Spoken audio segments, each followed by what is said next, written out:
Hi guys, it's Marc Zicree, Mr. Sci-Fi, also known as Marc Zicree of Space Command. And some of you also know that I'm the author of the Twilight Zone Companion. And there it is. And this is the new edition, by the way. And I was very sad to hear this morning that Carol Serling, Rod's wife, had passed away. And my condolences go out to Jody and Serling, Jody Serling and her sister Anne. And, you know, it's just, Carol was such an enormous influence on my life. This book, which made my career, and which I began writing at 22, would not exist if it were not for Carol Serling. And I just wanted to go into a little bit about what it was like to know her and my thoughts about her, because, of course, she lived in Rod's shadow. Rod, of course, was the titan of television. He created the Twilight Zone. He was a huge TV star because he hosted it as well. He was really the first showrunner in the modern use of that word. Prior to Rod, producers ran the shows, and the writers were usually subordinate to them. And then Serling, of course, became the voice and the spirit and the look of the Twilight Zone. He was the star of the Twilight Zone.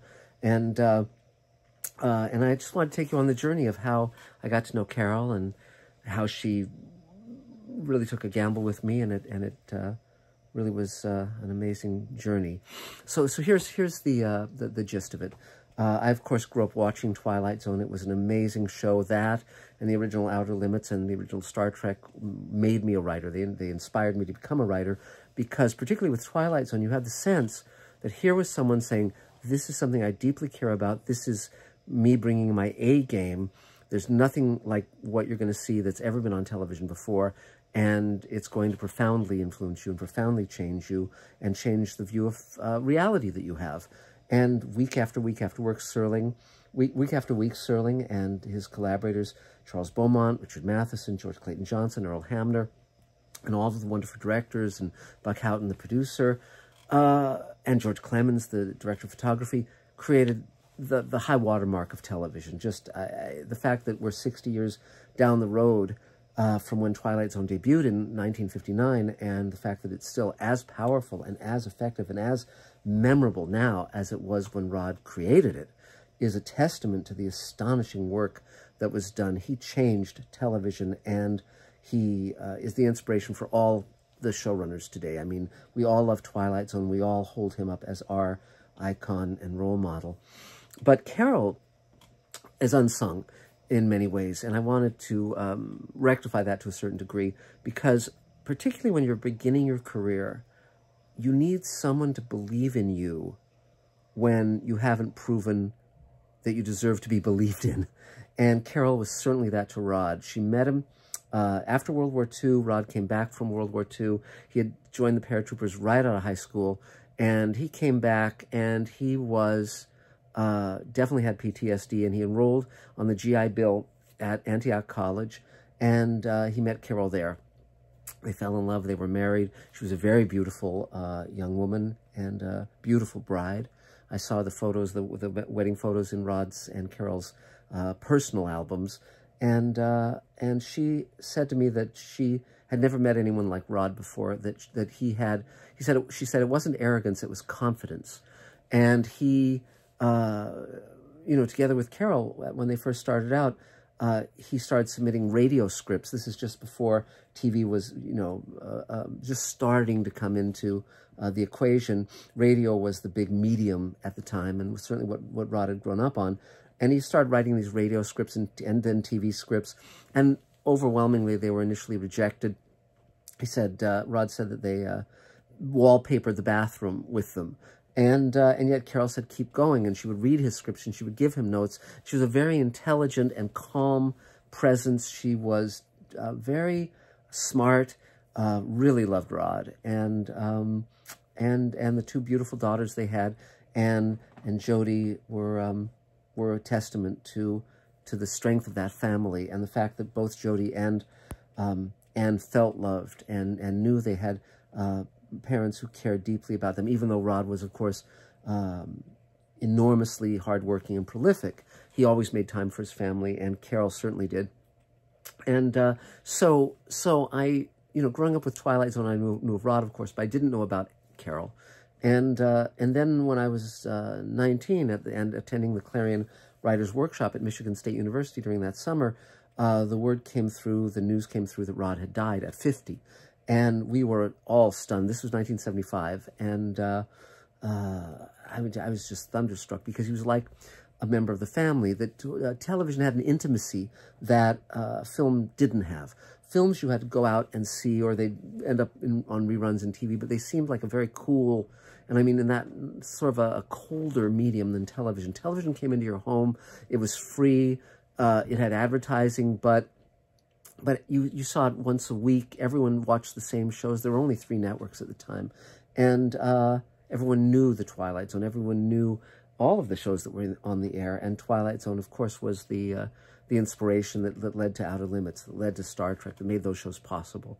And so, you know, I was amazed. Now, when I was 16, I had met George Clayton Johnson, one of the great writers of Twilight Zone. He'd written Kick the Can and Nothing in the Dark and Penny for Your Thoughts and A Game of Pool, just amazing stuff. And he and I became friends. And when I got out of college, when I got my art degree at UCLA, I knew, because I sold a short story at Clarion, that I was going to be a writer and not an artist. And I knew I was going to be a producer, wanted to be a writer, producer in television, but there were no classes in that. And so I decided I would write a book on the Twilight Zone to teach me how to be a writer, producer in TV. It would allow me to interview all the people who had worked on the show and really explore Rod's life in detail. But I knew that Carol Serling was, she was the executor of Rod's estate, and she had the power to turn down someone who wanted to do a book on Rod and the Twilight Zone. And I'd heard she had already turned down major journalists. And so I knew if I went directly to her and said, well, I've never even taken a journalism class, but I want to write this book about Rod and the Zone, and I was 22 years old and only had an art degree and 1 short story sale, she would say no. So I started by interviewing George Clayton Johnson, and then asked him who he knew that I should interview, and he connected me up with Twilight Zone writer Jerry Soule and Buck Houghton, the producer of the show. And I then basically over 3 months interviewed 30 people who'd worked on the show. Then I went to Carol. And it was only 2 years after Rod's death, and I still remember that first meeting. I drove from where I lived in the Fairfax district of LA to what's called Pacific Palisades. So I would go up to Sunset Boulevard and drive west. And it was a very beautiful street. You drove through Beverly Hills, very lushly decorated, landscaped with trees and flowers and so forth. And you would go along this curving road for about a half-hour drive, and you come to Pacific Palisades, which, like Beverly Hills, was a wealthy community. And I turned right on Monaco Drive, and there, around the bend, was Rod's house, exactly as he left it 2 years earlier. And now, if you go to that house, it's got a big gate around it, big wall around it. You can't really see inside. You know, it's very closed off. But at the time, it was exactly as Rod had left it. So there was a curving driveway. There were no walls around the house. It was basically, there was the house. And it was, and so I parked, and I walked in. Well, I knocked on the door, of course, and I walked in, and I met Carol. And she was very lovely. She, gosh, at the time, maybe she was in her 40s, I think. She was younger than Rod. And she was still very pretty and she had a very strong personality. She was very smart. No nonsense about her at all. No nonsense at all. And of course, you know, she and the girls had been thunderstruck by Rod's death. They weren't expecting it. He wasn't really expecting it. He was afraid he might die, but it was, you know, he died at 50, astonishingly young, because he'd been a chain smoker, because his dad had died at 52 of a heart attack very suddenly. So there was a family history. And so they were still reeling from that event. It was like a bomb going off. But Carol pulled herself together. She became the executor of the estate. She would be the one making decisions as to how Rod's legacy would be handled, and selling of any properties, any scripts of his ongoingly. And I was very impressed with her. And I remember I went into that house. It's a beautiful house. And not like a mansion. It was like a home. It was where a family had lived. And there were 2 big living rooms. And I remember I was ushered into one. And there was one room that was just the trophies. It was the 6 Emmys and the Peabody Award and all of those wonderful awards. And Carol sat down on this big sofa, And the dog was, Rod's dog was still alive. It was an Irish setter, red setter, and was old, and she apologized for being a little bit, you know, senile. But, and she sat down and said, okay, tell me what you have in mind. And by then, having done 3 months of research on the Twilight Zone and interviewing all the people who worked on the show, 30 of them, ultimately I'd interview over 100. I would go through Rod's scrapbooks and his files and on, watch kinescopes and 16 millimeter prints. It was 5 years, ultimately, to do the book. But I said to Carol, I told her my vision of how I was going to do the book. And I saw it as clearly as I saw her sitting before me. I knew I could do it. I knew that I could pull it off, that I could, even based on nothing other than my knowledge, my passion, my determination. And she... Clearly, then she called some of the people I'd talked to, some of the people I'd interviewed, and said, what do you think of this kid? Again, I was only 22 years old. I'd just been married. I'd gotten married a year earlier to Elaine. And I'd met Elaine when I was 20. And clearly, Buck Houghton and George Clayton Johnson and some of the other people I'd interviewed must have said, well, we think he can do it. In fact, years later, I asked George Clayton Johnson what convinced him that I could pull it off. And he said, well, you just seemed very intelligent. You seem, I believed you could do it. And so then Carol came back and said, okay, you've got full permission to go through any of the materials. You have full permission to do this book. And she was very kind. I got to keep all the 100% of the royalty of the advance, because she knew I was just starting out and a starving artist. But and then she took a small percentage of the ongoing royalties of the book, which actually amounted to quite a bit over time, because the book sold over 500,000 copies, and just had a new edition. I was so glad the new edition came out last year, and Carol and the girls were able to get their copies and enjoy it. And Carol was always very complimentary about the Twilight Zone Companion. And one of the things I requested or insisted upon, and again, I was only 22, but I insisted that I have full creative control, that she be able to read it, she'd be able to give me her thoughts, but that it would be hands-off. I would write what I wanted to write, because I wasn't writing a puff piece, and I wasn't writing a fan's, hagiography, where it would be just like, oh, Serling was great, all the Twilight Zone episodes were great. No, I wanted to really explore it and say sometimes these episodes weren't good, whereas most of them were. And Rod himself was a very harsh critic, and I think it was because Rod had great respect for writers and the sanctity of their vision and of their voice, and I'm sure Carol did as well, that she said, fine, you can absolutely write it the way you want to. And ultimately, we disagreed on this episode or that episode, but she really came to rely on the book and utilize it herself as a reference, and was really pleased that we had basically, collaborated on birthing it. And I kept in touch with her over the years. I would talk to her, a couple times a year, and see her when she was here on the West Coast. She had a house in Pacific Palisades, and also a place in upstate New York.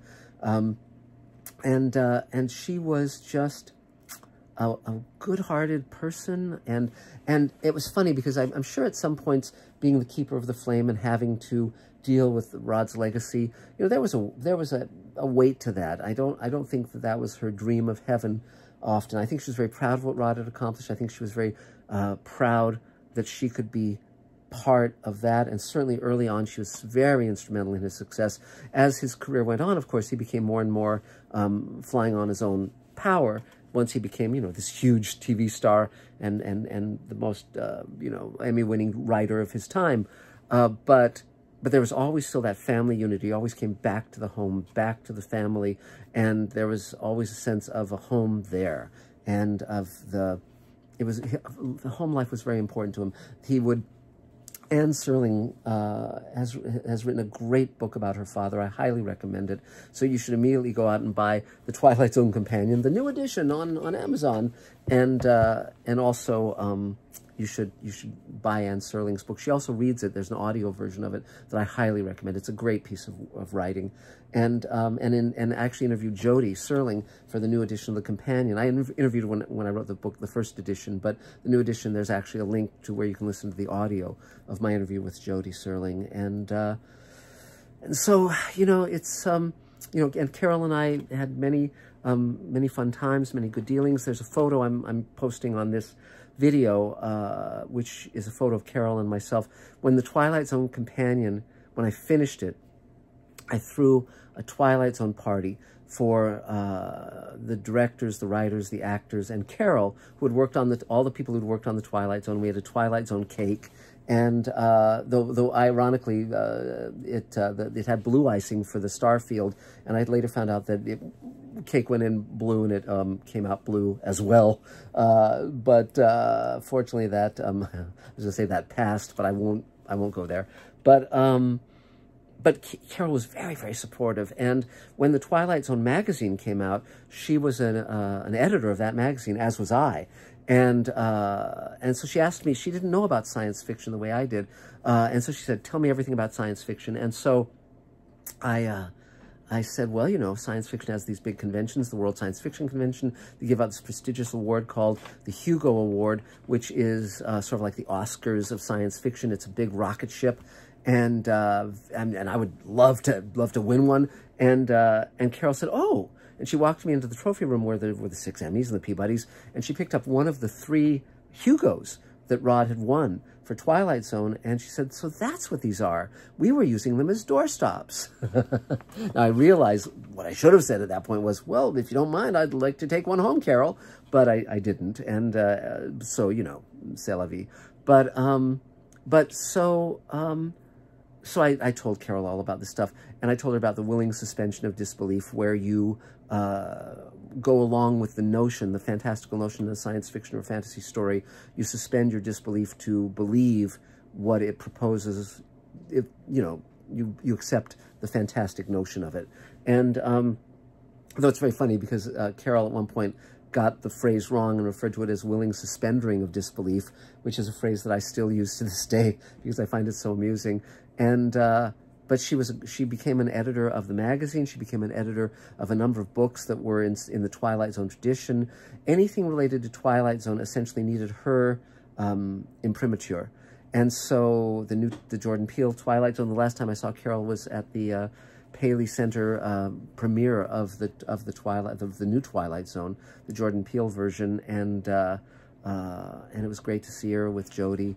And I'm going to be in touch shortly with Anne and Jodie both to let them know how sorry I am to hear of Carol's passing. But Carol made it to 91, so it was a good life. She got to see her daughters grow up. She got to see her grandchildren grow up, and she knew that Rod's legacy. So she knew something Rod didn't know, which is, sadly, when Rod died at 50, the last interview he gave, the reporter asked him, "Do you think your work will endure?" And he said, "Well, no, I don't think so." He said, "Like fine wine, good writing has to age well with time." And he said, "I think my work has been momentarily adequate."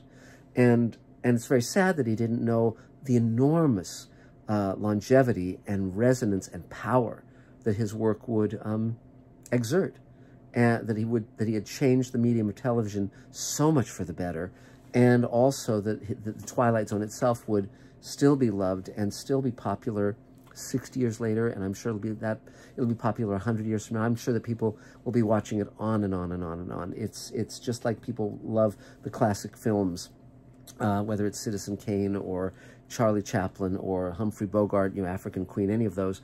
Twilight Zone is one of the great, great, great classics of television. If you've never seen the original series, run out right now and get the Blu-ray. I did 52 episode commentaries on the Blu-ray and produced that. So you will be well rewarded for your time.